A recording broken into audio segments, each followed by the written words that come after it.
The plains of Plataea, 479 BCE. A Greek army faces the mightiest force the ancient world has ever seen. 100,000 Persian soldiers arrayed under the command of Mardonius, cousin of King Xerxes. By sunset, this horde would no longer exist, not merely defeated, but utterly annihilated. This is the story of how grief became vengeance, how the ghosts of Thermopylae guided Greek spears, and how one day changed the course of Western civilization forever. 10 years had passed since 300 Spartans fell at Thermopylae. Their blood had bought time, but not peace. Now their brothers, led by Pausanias, regent of Sparta, would exact a price in Persian blood that would echo through history. The fate of Greece, and perhaps the future of Europe, balanced precariously on bronze spear points. By the end of this story, you will witness how the Greeks turned certain defeat into impossible victory, why the corpses of Persian soldiers would choke the Asopus River, the single act of combat that shifted history forever, the tactical blunders and midnight maneuvers that nearly destroyed the Greek alliance. Picture it, August 479 BCE. The morning sun reveals a Greek army exhausted and scattered across miles of dusty plain. Across the horizon stretches the largest invasion force ever assembled.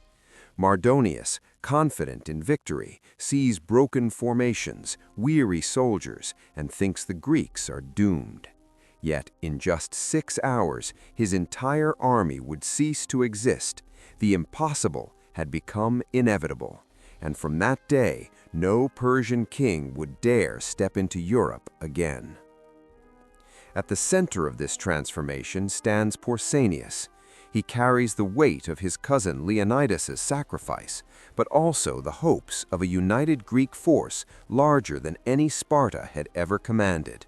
Thermopylae would be answered, but 3 mysteries threatened to undo everything. Why did Mardonius abandon his seemingly impregnable position? What secret message drove Pausanias to risk everything on a night march?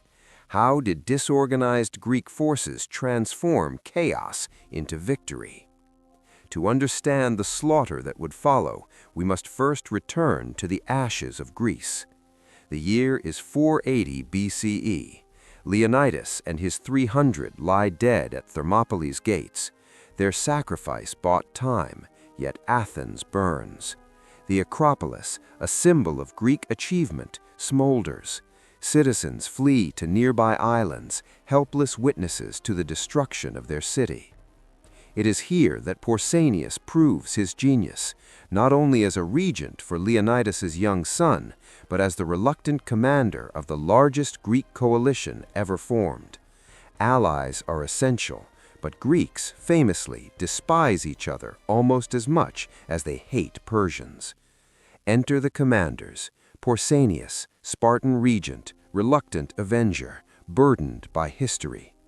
Aristides, the just, leading 8,000 Athenians burning for vengeance. Mardonius, Xerxes' hammer, the king's cousin, ready to finish what Thermopylae began. What made Plataea different was unity. For the first time in Greek history, centuries-old rivals, Spartans, Athenians, Corinthians, Megarians, fought shoulder to shoulder. 40,000 hoplites from 24 city-states, shields overlapping, spears extended, bound by shared rage and the prospect of slavery. Greek discipline would be the Persians' nightmare. Each hoplite carried 50 pounds of bronze armor, a shield not just for himself, but for the man to his left, and a 12-foot spear that could reach beyond the Persian line. Man for man, the Greeks were worth 5 Persians, but Mardonius commanded 25 men for every Greek. The Persian army was a terrifying mosaic. 10,000 immortals in scale armor, 20,000 elite cavalry, archers from India, spearmen from Egypt, swordsmen from Thrace, 100,000 soldiers speaking 50 languages, all armed with the wealth of 3 continents. And yet, geography would turn destiny in the Greeks' favor.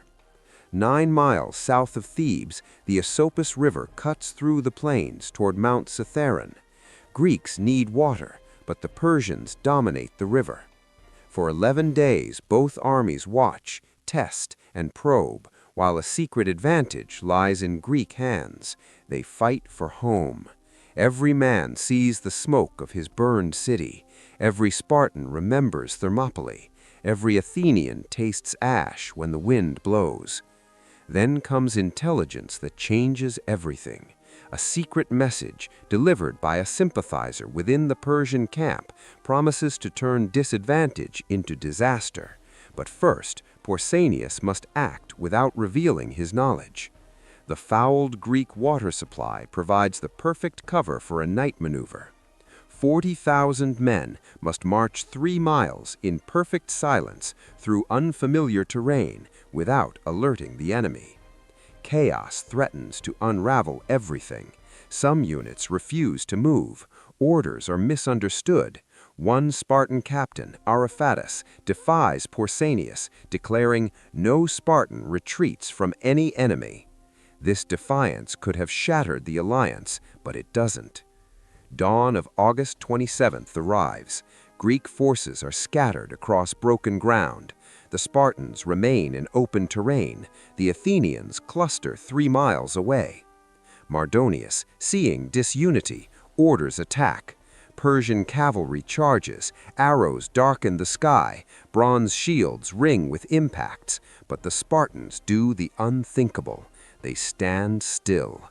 Shields locked, spears grounded, men falling around them like wheat before a scythe.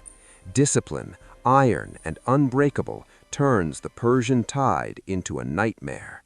Pausanias stands at the front, hands raised to the heavens, praying as death reigns around him.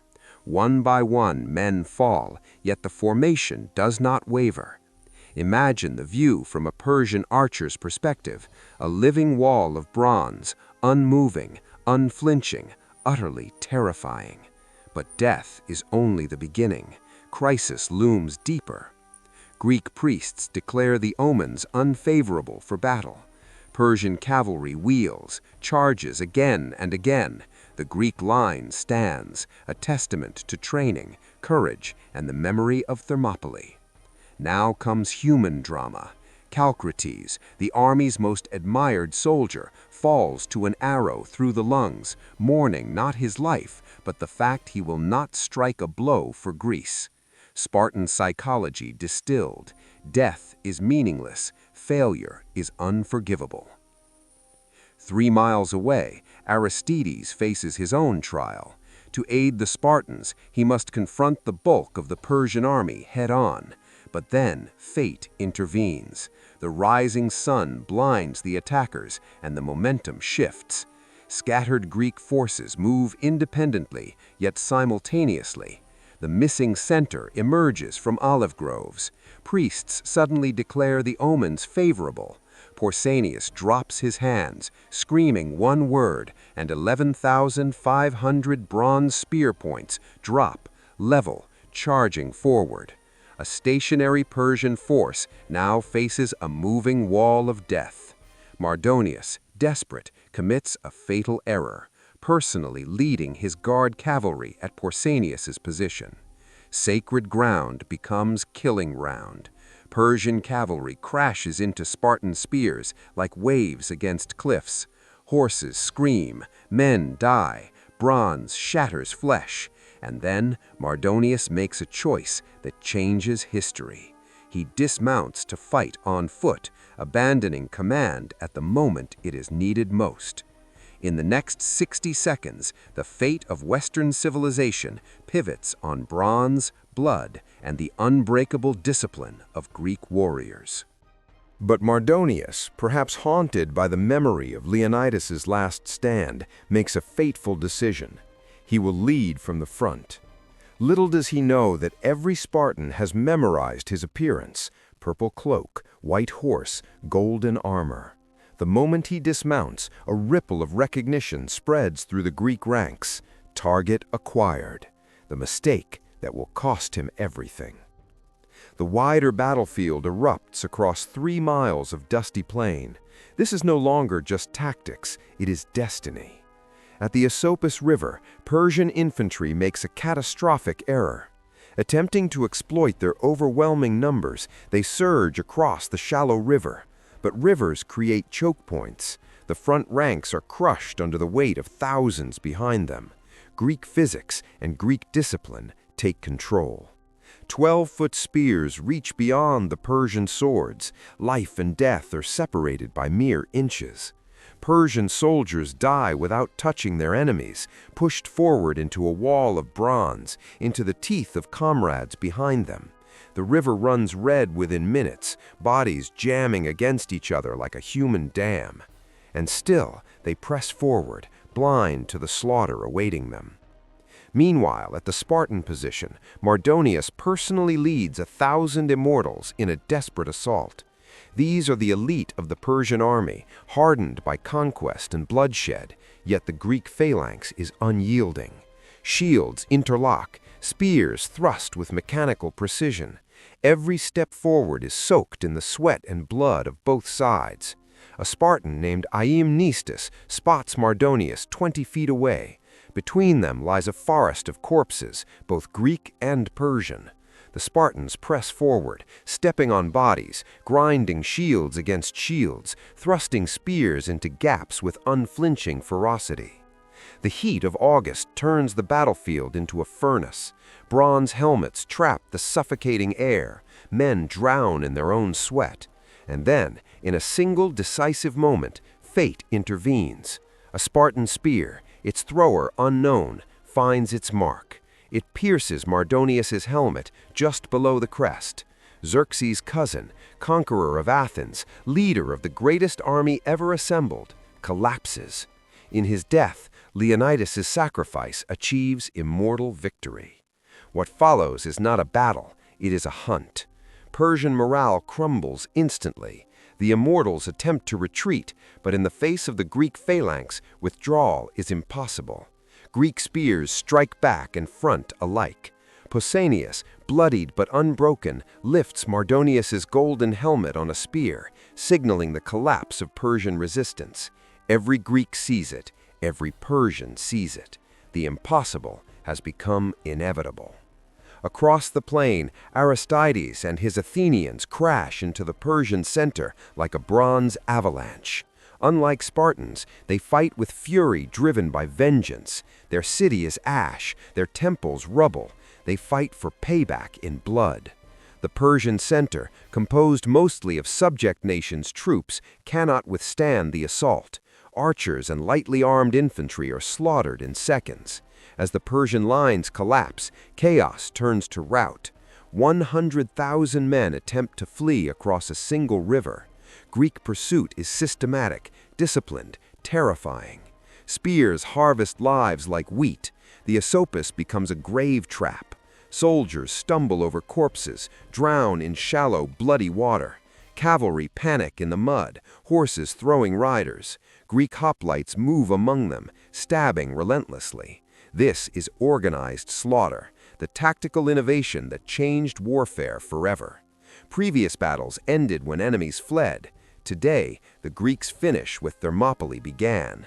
No mercy. 6 miles from the battlefield stands the Persian camp, a fortified square holding supplies, wounded, and camp followers. 40,000 survivors crowd inside, believing wooden walls will protect them. They are wrong. 38,000 Greek hoplites descend like living bronze. No siege engines, no patience, just unstoppable fury.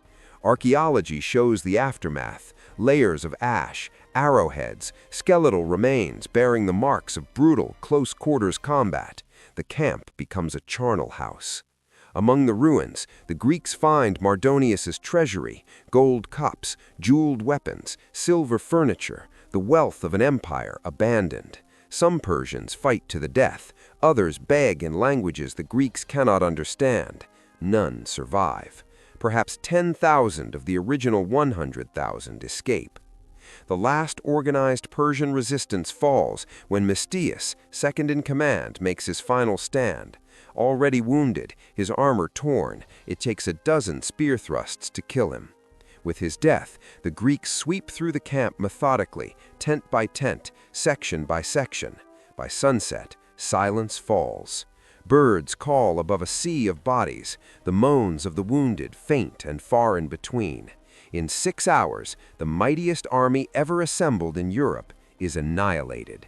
Democracy was preserved in bronze and blood. Even in victory, discipline endures. Pausanias refuses to mutilate Mardonius's corpse, honoring Greek ideals above vengeance. Greek soldiers burn their own dead with full honors, building funeral mounds that still stand today. Persian corpses are stripped for wealth, then left where they fell, an enduring warning to any who might threaten Greece again. Plataea is not just a military victory, it is a foundation of civilization. Sparta avenges Leonidas. Athens can rise again. Greek unity, forged in blood, ensures the survival of democracy, philosophy, and culture. Temples destroyed by Persians are left in ruins, monuments to freedom's price. City-states that aided Persia face justice. Greek power and morale soar. On the same day, the Greek navy wins at Mycale. 2 victories in one day signal the end of Persian expansion, but Plataea matters more. Land armies of this scale, never before nor after, have been completely annihilated. Personal stories punctuate the larger victory. A Spartan recovers his brother's shield from the Persian loot. An Athenian finds household gods stolen from his burned city. The cost of freedom is paid in blood, but the reward is survival, unity, and the birth of a civilization. The battle leaves lessons etched in eternity. Discipline defeats numbers. Unity destroys empires. Superior training multiplies force. 90,000 dead in 6 hours. Fathers, sons, conscripts. Victory exacts a human cost impossible to forget. Plataea teaches a timeless truth. Free peoples, united, can defy insurmountable power. From bronze and blood emerges democracy, philosophy, and ordered society. Thermopylae was the question. Plataea was the answer. Leonidas asked if freedom is worth dying for. Pausanias proved it is worth fighting and killing for. The ghosts of Thermopylae guided every Greek blade at Plataea. 300 Spartans became 40,000 warriors. Martyrdom became triumph. Today, tourists walk these quiet fields, plowing soil enriched by ancient blood. Yet the ideas defended here, freedom, democracy, the worth of the individual, still shape our world. Plataea reminds us that history pivots on single days, that ordinary people can achieve the extraordinary, and that civilization itself sometimes rests on the courage of a few.